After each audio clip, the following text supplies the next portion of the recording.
مسلمانوں کو بتایا کہ تمہیں کبھی بھی کسی بھی ظالم کے سامنے یا کسی بادشاہ کے سامنے یا کسی بھی شخص کے سامنے ہاتھ پھیلانے کی کوئی حاجت نہیں ہے، کوئی ضرورت نہیں ہے۔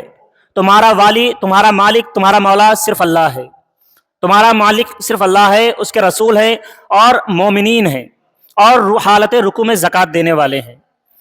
اب یہاں پر اللہ تعالیٰ فرما رہا ہے، اللہ تعالیٰ اس میں کئی چیزوں کی نصیحت فرماتا ہے۔ پہلی یہ چیز کہ کسی بھی غیر کے سامنے ہاتھ نہ پھیلاؤ۔ دوسری یہ چیز کہ مومن ایک دوسرے کے بھائی ہیں، مومن مسلمان ایک دوسرے کے بھائی ہیں۔ المسلم مرآۃ المسلم، مسلمان کا آئینہ ہے۔ المسلم اخو المسلم، مسلمان کا بھائی ہے۔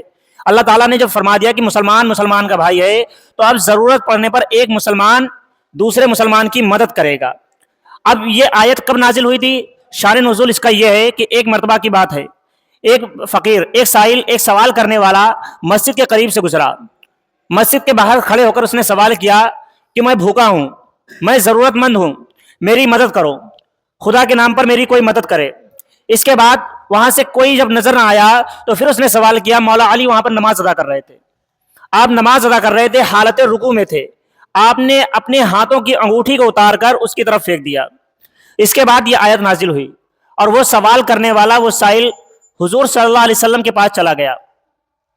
حضور صلی اللہ علیہ وسلم سے کہنے لگا کہ یا رسول اللہ صلی اللہ علیہ وسلم، میں مسجد گیا تھا، وہاں پر میں نے سوال کیا لیکن کسی نے میری سوال کو پورا نہیں کیا۔ حضور صلی اللہ علیہ وسلم فرمانے لگے، تم نے کیا وہاں پر علی نہیں تھے؟